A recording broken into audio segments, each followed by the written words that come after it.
Salut. Encore, on va faire un autre bout de route ensemble. Je m'appelle Donald Walsh et je suis vraiment content d'être avec toi aujourd'hui. Aujourd'hui, je suis avec Louis Robitaille. Et Louis et moi, on va parler aujourd'hui d'un sujet. Mais le sujet, écoute, quand on parle de Dieu, quand on parle de Jésus-Christ, quand on parle de tout ça, on va citer un livre souvent. Je veux dire, Jésus a dit, « Je suis le chemin, la vie, la vérité, nul vient au Père excepté par moi. » Et ça, c'est dans la Bible. OK. Et puis, il a dit ça. La Bible dit ça. On peut-tu avoir confiance là-dedans? Puis c'est aujourd'hui notre sujet, parce que c'est vraiment la base pour nous de tous les autres croyants. C'est le guide sur la vie spirituelle. Comment vivre avec Dieu. Comment que quelqu'un peut être heureux. Donc, la source de ça. Puis, Louis, écoute, c'est un livre, c'est écrit, on en parle souvent. Et on peut-tu avoir confiance là-dedans?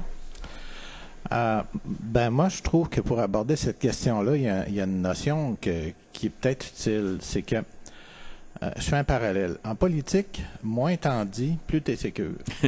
OK? Oui. Parce que, justement, Tim Russert, tu connais Tim Russert, le journaliste américain qui animait Meet the Press depuis 1991, il est mort vendredi passé. Oh. Ça a fait toute une histoire, là. En tout cas, là, on enregistre ça le 19 juin, je pense. Il est mort le 13. Et puis, Tim Russert était réputé pour... son émission était un passage obligé pour n'importe qui voulait un poste politique important aux États-Unis. OK? Mm-hmm. Alors, tu voulais devenir président, il n'y en a pas de question. Il faut que tu passes à Meet the Press, puis il faut que tu sois capable de faire face à Tim Russert. Puis sa spécialité, c'était de te sortir une citation que tu avais faite. Ça pouvait faire 5 ans, 3 mois, 10 ans, 20 ans. Okay. Puis là, il disait, OK, tu as dit ça, puis aujourd'hui, tu dis ça. Peux-tu m'expliquer? Puis, autrement dit, trouver des contradictions dans les gens, etc. Bref, plus t'en dis, plus t'es vulnérable. Ouais. OK? Puis, et si c'est écrit, t'es encore plus vulnérable. Exactement. Puis la Bible, regarde, as-tu vu le nombre de pages? Et... As-tu vu le nombre d'auteurs? Mm-hmm. Là, corrige-moi, il y a 44 livres. Combien d'auteurs? Il y a 66 livres. Excuse-moi. 40 auteurs. 40 auteurs. Ouais. Puis ils viennent même pas tous du même pays. Non. Pas de la même époque en plus. Qu'est-ce qu'on trouve? C'est 40 personnes avec une différente base d'éducation. Nous, on trouve des physiciens comme Luc, puis on trouve des personnes qui étaient bergers. On trouve, comme des personnes qui avaient une grande éducation, des personnes qui n'avaient pas d'éducation. Où est-ce que c'était écrit? Peux-tu m'en parler de les différents endroits? En tout cas, regarde, probablement l'histoire de Moïse, là, je sais pas, il a tellement voyagé, là, bref, c'est difficile de dire où c'est qu'il a commencé, là. Mais je parle de la situation dans laquelle il était. Parce que on trouve Paul écrit en prison. Ouais, on trouve comme un roi, David. David est dans un palais. On trouve Salomon entouré d'or, d'autres dans des faux. Je sais pas, je dis pas peut-être le faux lion, c'est écrit, mais les situations ont toujours changé. Ils étaient persécutés, ils étaient dans leur pays, ils s'opposaient au pouvoir dans leur propre pays, comme les prophètes. OK? Il y avait vraiment tout, là. Puis imagine que nous... Psychologiquement, autrement dit, c'est tous des états différents. T'es pas supposé écrire sur les... En tout cas, tu risques de voir le monde différemment. Exactement. Et imagine, on dit que le monde a changé depuis 10 ans. Comme, écoute, 10 ans, écoute, 5 ans. Tu sais, on voit tout le monde en train de parler. Dans notre temps, on était tellement beaux avec nos cheveux longs. Aujourd'hui, avec les piercings. Non. Mais c'est juste ça change. Mais imagine si on aurait pris notre pays dans lequel on vit, puis on l'emmène tout le pays dans un autre pays pendant 70 ans. C'est ça qui est arrivé à Israël. Ouais. Il est devenu tellement écœuré d'Israël, il dit, écoute, on va les déraciner, on les amène à Babylone, qui est une centre de toutes sortes de faux religions, des concepts. Puis ils ont resté là assez longtemps, au moins 70 ans, pour une influence d'au moins une génération. Ouais, puis ils sont revenus dans leur pays, puis ils ont bâti le temple de l'Éternel, puis ils n'ont pas... non, c'est sûr. Et la philosophie de la Bible, l'idée qui se trouve dans la Bible, avec ces 40 auteurs, avec ces 40 personnes à différentes places, en train de vivre différents pays, puis trois différentes langues. Oui, puis justement, tu dis 3 différentes langues, puis justement, je voulais souligner, c'est qu'écoute, là, ça a été écrit en présence des plus grandes influences qu'on connaît pour les civilisations actuelles. C'est-à-dire, tout le monde parle de la civilisation grecque. Elle était là. Elle aurait pu avoir une influence. Malgré ça, regarde, la Bible parle pas de Jupiter, puis de Diane, puis de toutes ces affaires-là. C'est comme...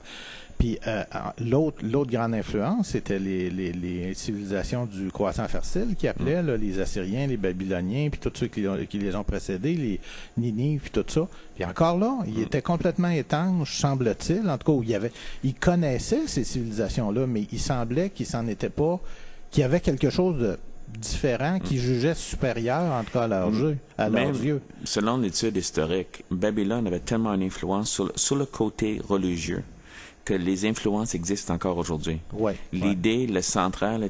l'astrologie, entre autres. Ça. Donc, c'était une grande influence. Et ils avaient des bras forts qui... Puis on oublie l'Égypte, on oublié l'Égypte. Oui. Puis ils ont vécu en Égypte. Exactement. Ils ont aidé à bâtir l'Égypte. Je sais pas si ça tient. J'ai même entendu parler que... En tout cas, il y en a qui prétendent que les Juifs auraient fait partie des esclaves qui ont bâti les pyramides. Mais c'est ça qu'ils disent parce que il y a beaucoup qui croient, puis il y a du monde qui dit c'est certain, parce qu'il n'y a pas d'autre manière que les pyramides auraient pu être... Ils pensent que peut-être que c'est des extraterrestres ou quelque chose d'autre, ceux qui poussent. Mais c'est vraiment que ils savent pas comment ça aurait été fait sans peut-être avec une nation complète. Puis... un des premiers ministres, je ne me rappelle pas de lequel, qui a été visité l'Égypte. C'était une grande affaire dans le temps de... En tout cas, moi, je sais que quand il est débarqué de l'avion, il dit « Je suis tellement content d'être ici et voir les pyramides. On a tellement eu une partie à les bâtir. » Donc, lui, il a dit, c'est le premier ministre, lui, il croyait qu'ils avaient bâti les pyramides. Bon. Fait que dans le fond, c'est comme peut-être quelqu'un qui n'est pas familier avec la Bible ou qui aborde ça différemment, il va peut-être trouver ça bizarre, la conversation qu'on a là, parce qu'on passe du côté historique au côté religieux, au côté spirituel, mais ça aussi, c'est un aspect qui est vraiment fort. On parlait peut-être, tu vas sûrement revenir là-dessus plus tard dans d'autres émissions, mais on comparait avec d'autres religions dans une discussion avec quelqu'un d'autre ce matin. Et puis, justement, c'est que bien souvent dans d'autres religions, les livres sacrés, s'ils sont lus parce qu'il y a des religions qui ont des livres sacrés qui doivent pas être lus par les membres de la religion. C'est lu seulement par un clergé ou des élus ou peu importe. OK? Mais ces livres-là prétendent pas avoir une valeur historique. Souvent, c'est des histoires ou c'est des... autrement dit, la Bible prétend non seulement éclairer au niveau historique, au niveau religieux, au niveau métaphysique, au niveau des pratiques habituelles. Elle a des prétentions historiques. Exactement. Okay? À un moment donné, là, c'est prendre beaucoup de chance en même temps d'écrire un bouquin comme ça, là, qui te dit comment vivre et qui prétend t'expliquer ce qui s'est passé avant. Ça fait 2000 ans, on dit, mais... Jésus-Christ est né. Il fallait qu'il soit né. Je veux dire, écoute, le monde entier en a entendu parler, comme Paul dit plus tard, c'est pas arrivé dans un petit coin, là. 2008, comme on disait dans l'émission, on est en 2008 après Jésus-Christ. Ouais. Exactement. Et tous ces événements-là sont arrivés comme Francis Schaeffer parle de l'espace et le temps. Ouais. Ça s'est passé dans la réalité de toute mesure. Donc, il aurait fallu qu'il trouve qu'on parle de David, qu'on parle même de Artaxerxès et tous les autres personnages historiques. Il fallait qu'ils existent. Ouais. Et il fallait aussi qu'on prouve. Puis qu'est-ce qu'on prouve historiquement? Oui, c'est tout relié ensemble. Ouais. Puis en tout cas, justement, mais mettons qu'on revient à ta question première. Pourquoi tu crois à ça? Puis bon, moi, c'est sûr que je pense sincèrement que tous les chrétiens, ceux qui ont vraiment eu une conversion, sont arrivés à ça par des chemins différents. On peut dire ça. On n'est pas tous arrivés par les mêmes chemins. Alors, moi, dans le fond, si j'ai commencé à... je voyais bien qu'il y avait une Bible, puis j'avais la prétention de ne pas avoir besoin de la lire. C'est ça. OK, pour pouvoir dire que c'était une connerie. Alors, c'est bon. Alors, ça m'impressionnait pas plus que ça. Mais, dans le fond, sincèrement, si j'avais à dire pourquoi aujourd'hui je crois dans la Bible, c'est sûr que c'est surtout à cause de mon expérience. Ouais. Tu sais, c'est comme, regarde, là, mettons, tu fais de la mécanique, puis tu as le choix de 3 collections pour avoir l'information technique sur comment réparer les moteurs, puis tout ça. ben, s'il y en a une collection qui est meilleure que l'autre, ben, tu vas te mettre à acheter celle-là, tu vas les essayer, mais à un moment donné, tu dis, eux autres, ceux autres sont solides, là, d'habitude, quand ils disent de quoi, c'est vrai. Fait que, désormais, tu achètes cette collection-là, puis quand tu as un nouveau char, tu vas chercher le livre de cette collection-là, tu as confiance. Ben, aujourd'hui, dans le fond, c'est ça mon affaire. Je l'ai essayé. J'ai essayé un paquet d'autres affaires, puis j'ai essayé cette affaire-là, ce qui est écrit dans la Bible, puis en fait, j'en reviens pas. À quel point ça marche. C'est pas facile. Non. La Bible te dit pas des affaires qui te font toujours plaisir, au contraire, mais en bout de ligne, elle a raison. C'est ça la chose, c'est que, et tu parlais tantôt, le premier livre qu'on livre, c'est le livre du manufacturier. Ouais. T'sais. Et quand j'achète un auto, je devrais le lire. Je ne le lis pas toujours. Et celui qui nous a fait, si c'est la parole de Dieu, ça devrait être quelque chose. Et dans ton expérience comme ça, Louis, tu as trouvé que ça marche. Ah oui. Écoute, de toute façon, regarde. Mais même des choses... Même le reste avait tellement pas marché. Puis c'est pas faute d'avoir essayé. Puis quand je dis le reste, regarde, je fais pas de concours, là, mais j'avais essayé beaucoup de choses, OK? Puis le reste, regarde, là, c'était... Je sais pas si j'étais un cas désespéré, hein, peut-être c'était pour ça, là, que... mais je te dis, il y a du monde que, tu sais, ils vont lire 2-3 bouquins de psychologie ou de parapsychologie ou d'affaires de même, puis, oh mon Dieu, ça transforme leur vie, puis ça leur suffit. Moi, regarde, là, c'était pas assez, jamais. Et je veux dire, c'était trop... ça marchait pas. J'avais la manie de toujours gratter dans le fond, puis je trouvais tout le temps un grand trou. Tu sais, je voyais de l'incohérence, je voyais que ça correspondait pas à, et le mot-clé, c'est réalité. OK. Regarde, il faut quand tu veux, c'est bien beau se conter des belles histoires, mais tôt ou tard, tu frappes un mur. La réalité. C'est quoi la réalité? OK, là? C'est le fun de penser que tout le monde nous aime, mais la réalité, c'est pas ça. OK? C'est le fun de penser qu'on vit dans un monde où c'est que tout va se régler, puis il y a de la justice, puis tout va finir par... C'est pas ça, la réalité. OK? Alors, moi, je voulais une vision du monde qui était capable de te parler d'une façon crédible des fleurs, des belles affaires, des beaux sentiments, mais aussi des horreurs de la guerre, de la souffrance, des gens qui tu sais, je veux dire, il fallait que il fallait que ça corresponde à la réalité. Puis à chaque fois que je grattais dans le fond de n'importe quoi qui me passait entre les mains, en bout de ligne, ça finissait par ne pas correspondre à la réalité. Il y avait un mensonge ou une illusion là-dedans. Ça fait combien d'années que tu lis la Bible? Puis je peux te dire que je l'ai lu, là, puis que je la relis, OK. Ça fait 31 ans. Ça se tient toujours. Ah! Plus que jamais. Et écoute, c'est pas... je sais que ça a l'air d'un commentaire de vendeur, mais c'est sincère, là. Plus que jamais. Toi, c'est ça. Si tu aurais trouvé que c'était pas vrai, qu'est-ce que tu aurais fait?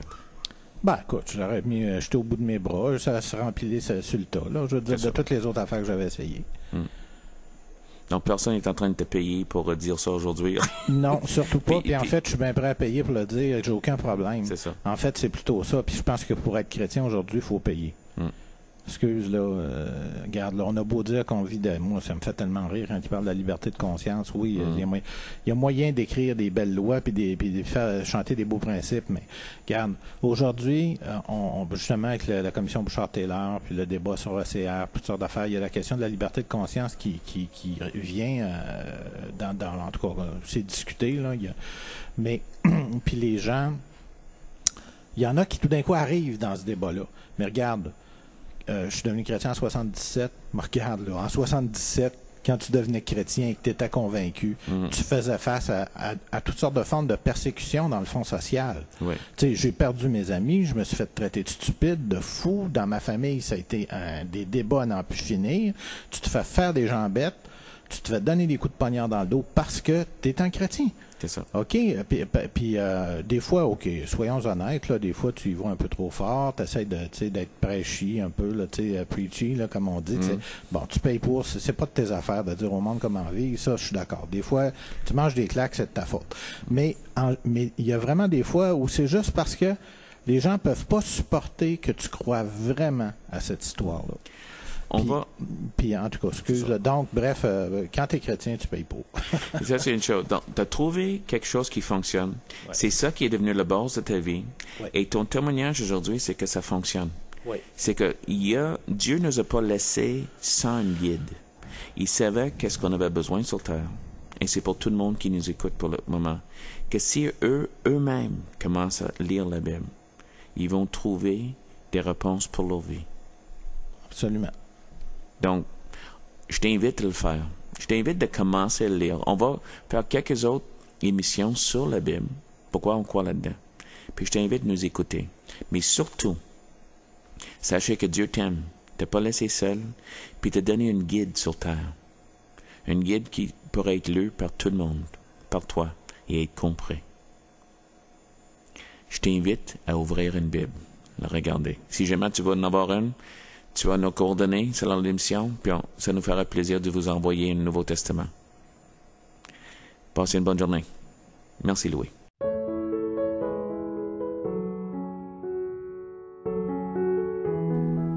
Pour joindre le pasteur Donald Walsh, écrivez à dwalsh4458@gmail.com. Tous les dimanches soirs à 19h, rejoignez la soirée Partage et prière de la communauté Jubilé. Venez poser vos questions sur la vie, sur la Bible ou sur Dieu dans une ambiance conviviale. Visitez la page Facebook de Communauté Jubilé pour en savoir plus. Tous sont les bienvenus.